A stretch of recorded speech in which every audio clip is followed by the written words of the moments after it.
Have you ever bought an option, got the direction right, and still lost money? You look back at the setup and everything checks out. You bought a call, stock went up, you should be printing, but instead, your option's bleeding, down 30%, and you're sitting there wondering, what just happened? That's why Greeks matter. In option trading, it's not just about direction, it's about understanding the forces behind the trade, the 5 hidden levers pulling on every contract: delta, gamma, theta, vega, and rho. Each one affects your trade in ways most retail traders never fully understand until it's too late. Forget the textbook definitions. This video breaks down each Greek the way real traders actually use them, with trade examples, practical insights, and the exact warnings I wish someone had given me before I blew up my first options account. Please make sure you're taking notes along the way. This video is packed with information. You'll want to reference these insights later when you're building trades or managing risk. If you're just joining us, this is video number 3 in a 5-part options trading series. In video 1, we broke down what options are and why traders use them. In video 2, we covered how calls and puts actually work. Now, it's time to decode the forces behind the premium, because once you understand the Greeks, you stop guessing and you start trading with precision. Let's start with delta, the Greek that almost everyone thinks they understand until they actually trade with it. Most traders will tell you that delta is just how much your option changes if the stock moves $1. And that's not wrong, but it's kind of like saying a car has 4 wheels. Technically true, but not helpful if you don't know how to drive. Delta actually does more than most traders realize. It tells you how much your option might move and your rough probability of finishing in the money. Let's say SPY is trading at $500. You're looking at 2 call options. The 500 strike has a delta of 0.60. The 510 strike has a delta of 0.20. If SPY moves up to 501, the 500 call gains roughly $60. The 510 call gains just about $20. It's the same stock, the same move, but totally different outcome. That's delta showing how responsive each contract is to price movement. And that delta, 0.60 and 0.20, also reflects the approximate probability of that option expiring in the money. So in this case, the 500 call has about 60% chance, and the 510 call has about 20% chance of finishing in the money. Higher delta usually means higher odds and more price sensitivity. For puts, the logic is the same, just flipped. A negative 0.50 delta on a put means the contract gains value when the stock drops, and the negative just signals direction. Now, here's where a lot of new traders get caught off guard with delta. First, they buy super cheap, far out of money options thinking this could 10x. Yes, if the stock makes a movie level move and very quickly. Otherwise, that option's going to decay into oblivion even if you're technically right about the direction. Second, they compare options by price alone. Like, this call is cheaper, let's buy that one. But they're not factoring in delta. Not all calls are created equal. Some barely move unless the stock goes full rocket ship. And finally, many traders assume delta stays the same throughout the trade. In reality, delta adjusts with every market variable: price, time, and volatility. Understanding how it evolves is key to managing option behavior properly. So, what should you do with delta? Think of it as your options throttle. If you want smoother movement, higher odds, and less decay pain, aim for the 0.50 to 0.70 delta. That's your sweet spot for directional plays. And if you're buying short-term expiration, stay away from options with deltas under 0.30, unless you enjoy watching money disappear while being technically right. Delta gives you trade direction and odds. It's the closest thing options have to a built-in GPS, but it won't save you if you're driving blind. And just a quick note for advanced traders: delta is not just about profit potential. It is also used for hedging. Professional traders often go delta neutral by pairing long calls with short stock, or balancing out portfolios to reduce directional exposure. You don't need to use that on day one, but just know delta also measures your risk, not just your reward. Now let's talk about gamma, the Greek that almost no one respects until it hits them hard. If delta is your option speed, how much it moves with a $1 stock change, then gamma is your acceleration. It tells you how fast delta itself is changing. Think back to physics 101. Delta is velocity, gamma is the change in that velocity, is the acceleration. Most traders assume delta stays constant, but as we said earlier, delta is always always shifting, and gamma is the reason why. Gamma is the strongest when options are at the money and near expiration, but as delta moves towards 1 or 0, gamma fades fast. That's why deep in the money or far out of money contracts barely react to small moves. Let's take a look at an example. Say you're holding a 0DTE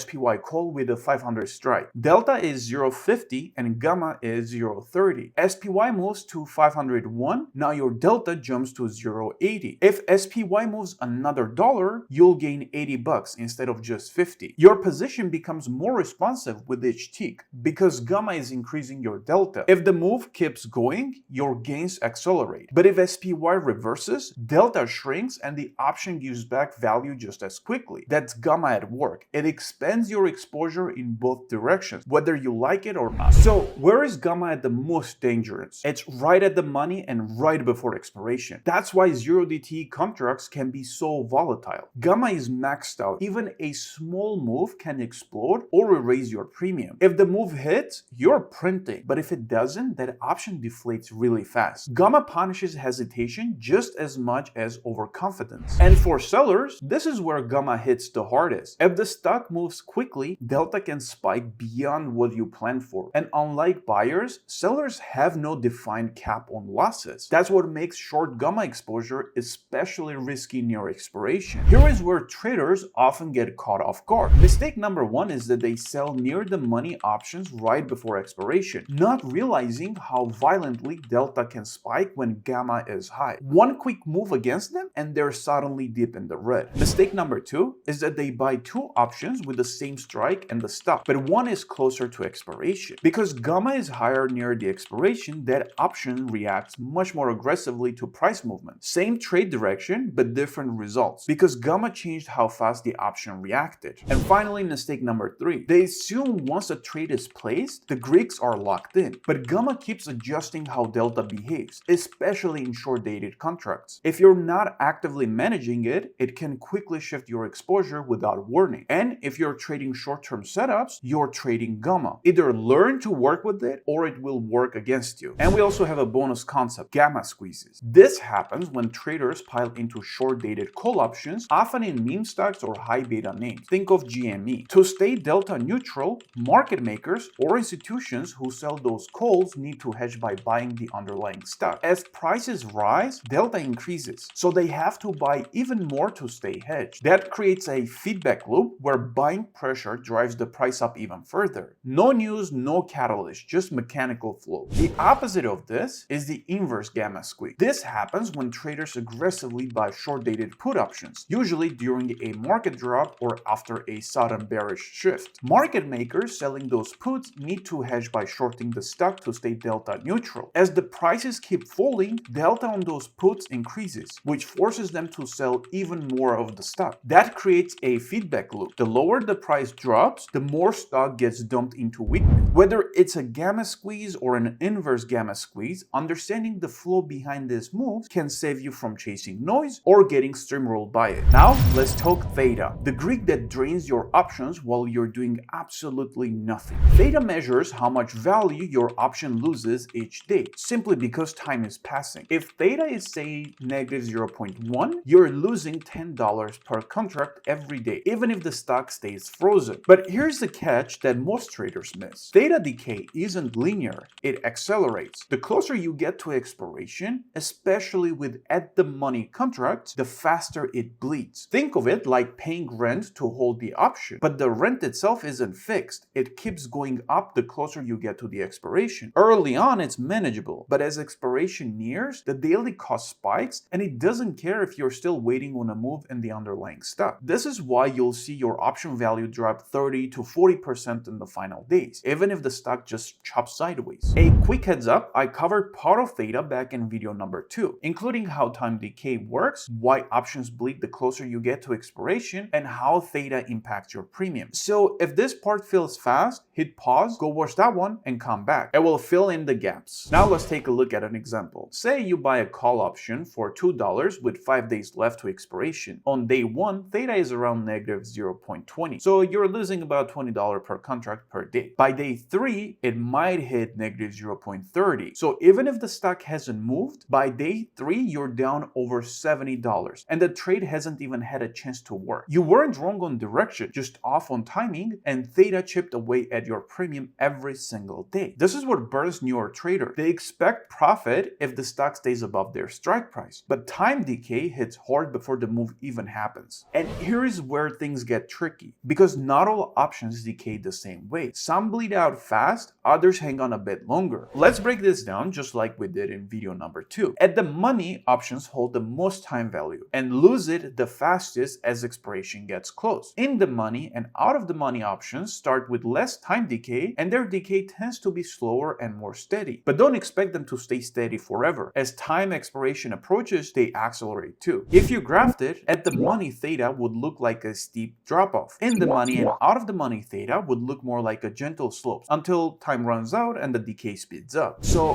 when does Theta hurt the most? It is with the short-dated at the money options, especially in the final 5 to 7 days before expiration. That is peak decay territory, where premium drains the fastest and most traders bleed out before the trade even has a chance to work. And if traded options even once, you probably had these questions, or you should have. Can I be right on direction and still lose money? Absolutely. If the move happens too late, your profits can't outrun Theta. Being eventually right doesn't pay. Do weekends count? Unfortunately, yes. Your option bleeds on Saturdays and holidays too. Is Theta always bad? Only if you're buying. If you're selling options, Theta is your paycheck. Covered calls, credit spreads, iron condors, they all get paid as time passes. Let's go over 3 common rookie mistakes new traders make with Theta and why they drain your account faster than most traders realize. First, holding options you bought into weekend hoping something happens. There is no setup, no catalyst, just hope. But while the market's closed, Theta isn't. You open Monday and your option's already worth less and the stock hasn't even moved. Second mistake is buying cheap, short-dated options without any real setup or trigger. They look tempting, but if the stock doesn't move quickly, those start decaying fast and usually expire worthless. And finally, third, forgetting that time itself is a cost. Even when the stock chops sideways, your position is still losing value every single day. Doing nothing still drains your trade. And here's how you can fix these mistakes. If you expect a quick move, buy options with enough time. Give yourself 2 to 6 weeks to expiration. That's enough time for the move to play out without Theta breathing down your neck. But if you expect nothing to happen, sell premium. Covered calls, credit spreads, iron condors. All these let Theta pay you to wait. We will get more in detail on these strategies in the next video. Remember, the market can sit still, but Theta never does. Just when you thought time decay is your biggest threat, there is also Vega. Because in options, it's not about direction or time. It's also about expectations. And volatility can hit just as hard even when the price goes nowhere. Vega is one of those Greeks that confuses the hell out of people, especially when things don't go their way. It measures how much your options value changes for every 1% move in implied volatility, or IV. So if Vega is 0.12 and IV rises by 1%, your option gains about $12 per contract. If IV drops 5%, that's a $60 hit, even if the stock doesn't move a penny. That's what makes Vega so tricky, because in options, you're not just trading the price, you're also trading the expectation. As we covered back in video number 2, implied volatility isn't about predicting which way a stock will go. It's about how wild the ride might be. IV is the market's forecast for how much a stock might move, not which way. So more uncertainty equals higher IV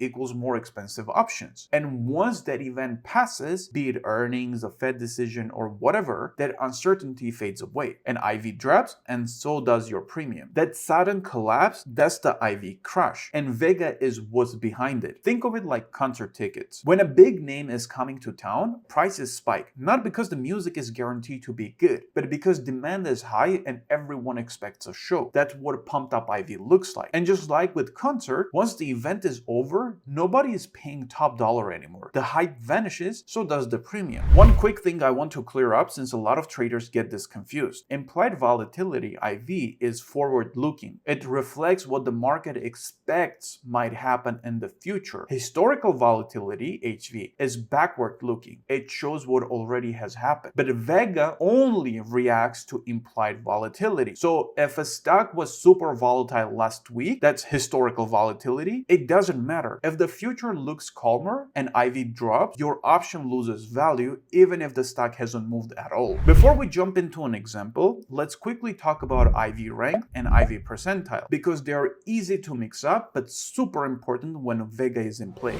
IV rank shows you where today's implied volatility sits compared to the highest and lowest levels over the last 52 weeks. Think of it like your rank in math class. If test scores ranged from 60 to 100 and you scored 90, you're near the top of the range. You're in 75% rank. That's what IV rank measures, how far up the scale we are. So if a stock's IV rank is 80, that means today's volatility is sitting near the high end of its usual range, and that usually means options are more expensive than normal. Now, that doesn't mean the stock is going to move big. It just tells you that the premiums are pumped up compared to what they were historically. And that matters because when Vega is involved, overpaying upfront can crush your trade if volatility fades after you get in. Now, let's talk about IV percentile, which is similar, but it works a little differently. Instead of showing where we are in the range, IV percentile tells you how often volatility was lower than it is now over the last 52 weeks or a year. So if IV percentile is 90%, it means volatility has been lower 90% of the time. In other words, today's level is higher than usual. But this time we're looking at frequency, not position in the range. For those of you with math or stats background, looking at you fellow actuaries, what we're really saying here is that IV doesn't follow a uniform distribution. It tends to be right skewed, and low volatility is more common and high IV spikes are very rare. IV percentile is essentially the cumulative probability that IV was lower than today's level over the last year, based on the empirical distribution of past implied volatility. If IV were uniformly distributed, IV rank and IV percentile would be identical. But because the real world distribution is skewed, IV percentile often runs higher than IV rank when the current IV is at a rarely visited level. For those without a math or stats background, if that flew over your head, don't worry about it. All you need to know is this. IV percentile tells you how rare today's volatility level is. Here's a simple IV rank and IV percentile example to show you the difference. Let's say a stock's volatility has bounced between 20% and 60% all year. Today, IV is sitting at 50%. IV of 50% is near the top of the range, and the IV rank is 75%. But if IV spent most of the year hanging around that 25% to 30% and only spiked a few times, then IV percentile might be at 90% or even higher, because 90% of the time IV was lower than today. It's the same IV percent, but totally different context. That's why it helps to check both. They won't tell you which direction the stock is going, but they will tell you if you're buying inflated options or finding a discount. And when Vega is in play, that can be the difference between a solid trade and a painful lesson. Now let's go over a real example. Let's say you buy a 45-day call on Tesla. IV is sitting at 95%. Earnings hit, Tesla beats expectation, stock jumps 5%. You check your premiums and it barely moved, maybe even lost value. So what happened? IV collapsed to 55% after the event. That 40-point drop in implied volatility just wiped out your gains even though the stock moved in your favor. Your chart was right, but your option was already priced for perfection, and perfection already happened. That's Vega reminding you that in options, being right on direction alone isn't enough. Let's break down some of the most common questions I wish someone had answered for me early on when I started. Where does IV come from? It's not a guru estimate or some random guess. Implied volatility is backed out from options market price using models like Black-Scholes. It reflects how much movement the market expects, not which direction. We're not going deep into the math here, but just know the more uncertainty is being priced in, the more expensive the premium will be. Why did I lose money after good news? Well, because everyone else expected the news too. The uncertainty was priced in before the move. Once it dropped, Vega hit the brakes. When should I care about Vega? Anytime IV is unusually high. That includes pre-earnings, major macro events, or if you're trading longer dated contracts on wild names like Tesla, Nvidia, biotech, the usual suspects basically. Let's look at two common mistakes traders make when it comes to Vega. First, they buy options into earnings. They think they'll catch the move, but IV is already in inflated. So unless you sell before the event, you're walking straight into an IV crash. Because once the news drops, the uncertainty is gone, and with it, the inflated premiums Vega was holding up. Second is they ignore IV rank. IV might be high, but if it's always high for the stock, maybe it's normal. But if the IV rank is at 80 or 90%, that option's bloated and Vega is waiting to cut it down. So how do you trade smarter with Vega? Here's how. When IV is low, buying options makes more sense. You're paying less for the exposure, and if IV rises, Vega gives you a bonus. When IV is high, you want to be the one selling premium. Covered calls, credit spreads, iron condors, all of those take advantage of inflated prices and let Vega and also Theta work in your favor. Again, more on those strategies in the next video. So check IV rank, know what's priced in, and always ask, am I buying into hype or selling it? Vega rewards traders who sell fear early and punishes the ones who buy it late. Alright, let's talk about Rho, the final Greek. And let's be real, most traders ignore it, and honestly that's usually fine. If you're trading weekly, 0DTs, or anything under 30 days to expiration, Rho is not really going to make or break your trade. It's the slowest Greek, no big moves day to day. But in longer dated trades, it can slowly shift your profit and loss as interest rates change. So what does Rho actually measure? Rho tells you how much an option's price will change for every 1% move in the interest rate. Calls have positive Rho, that means when interest rates go up, call options tend to increase in value, and puts have negative Rho, so when rates rise, put options usually lose a little value. A quick example, if your call option has a Rho of 0.10 and interest rates rise by 1%, your option gains $10 per contract, even if the stock doesn't move a penny. But if you're holding the put with the Rho of negative 0.10, that same rate hike would knock off $10 of your premium. Nothing dramatic, but in longer dated options, these shifts can start to stack up. Now, you might be thinking, wait, I've already paid for the option. What do interest rates have to do with anything? Fair question. And honestly, this is where most people, even smart traders, get it wrong. See, when pricing models like Black-Scholes price an option, especially long-dated ones, they're not just looking at the stock price and volatility. They're also looking at what your unspent cash could be doing while you're holding that contract. Here is what it means in real terms. Let's say Apple is trading at $200. You could either buy 100 shares today for $20,000 or buy a long-term call option for $2,000. That option gives you exposure, but more importantly, it lets you delay putting up the full $20,000. Now let's say interest rates are high. That money you didn't spend on the stock, it could be sitting in your account earning 4 to 5% while you wait. And the longer you can delay tying up that capital, the more valuable that delay becomes, especially when rates are high. You're not earning interest on the option itself, but the pricing model assumes that cash has value over time. And that's what Rho is actually pricing in. Now, let's clear up what kind of interest rates we're actually talking about. We're not talking about your mortgage or your credit card APR. When we say Rho reacts to interest rates, we're talking about the risk-free rate. Basically, what the safest money in the market is expected to earn. That usually means short-term US Treasury yields, stuff like the Fed funds rate, the 1-year to 2-year Treasury yield, or whatever matches your options expiration window. Pricing models pull those rates behind the scenes to figure out what your unspent money could be earning over time. And they use that to tweak the value of the option itself. So does Rho matter for short-term trades? Honestly, almost never.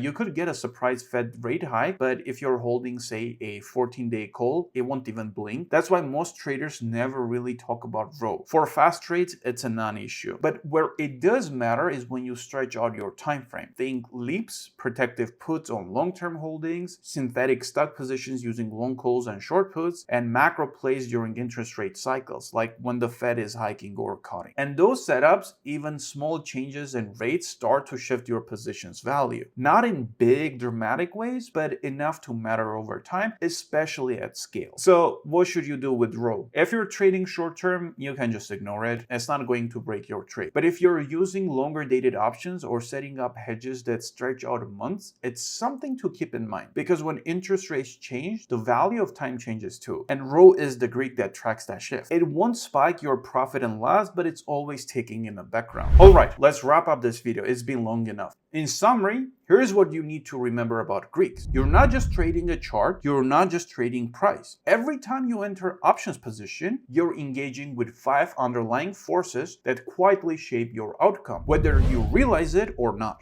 Delta tells you how much your option moves and your rough odds of success. It's your throttle. High delta means more responsive and higher probability. Lower delta means more speculative. Gamma tells you how fast your delta is changing. It's your acceleration. It's great if you're right, but it's destructive if you're wrong and you don't see it coming. Theta tells you how fast your option loses value over time. It is your trade's countdown clock. The closer you get to expiration, the faster the decay, especially if you're sitting on a position with no catalyst and no plan. Vega tells you how sensitive your option is to changes in implied volatility. You're not just trading what happened, you're also trading what the market thought might happen. If the hype fades, so does your premium. Rho tells you how much your option reacts to interest rate changes. In short-term trades, it barely moves the needle, but in longer-dated trades, rising rates can quietly change your option's value, especially when uninvested cash starts earning more. The Greeks explain one of the most common frustrations in options trading. I was right on direction and still lost money. They show you why low-priced options aren't always a good deal, especially when you're exposed to aggressive time decay or relying on low-probability moves. The Greeks explain why good ideas fail when mechanics are misunderstood. They're not just a theory, they are the reason your trade plays out the way it does. And if you're serious about trading options well, this is where it starts. You don't need to memorize formulas, and you don't need to be an expert in pricing models. But if you want to trade options with precision, you need to understand the Greeks, because they're not optional. They're already influencing every position you open, whether you account for them or not. So don't trade in the dark. Start using the data already available to you and make decisions with clarity and intent. In the next video, I'll show you how to use all the Greeks together to build strategies that turn the bad in each one into something useful. Because smart options trading isn't about avoiding risk, it's about structuring around it.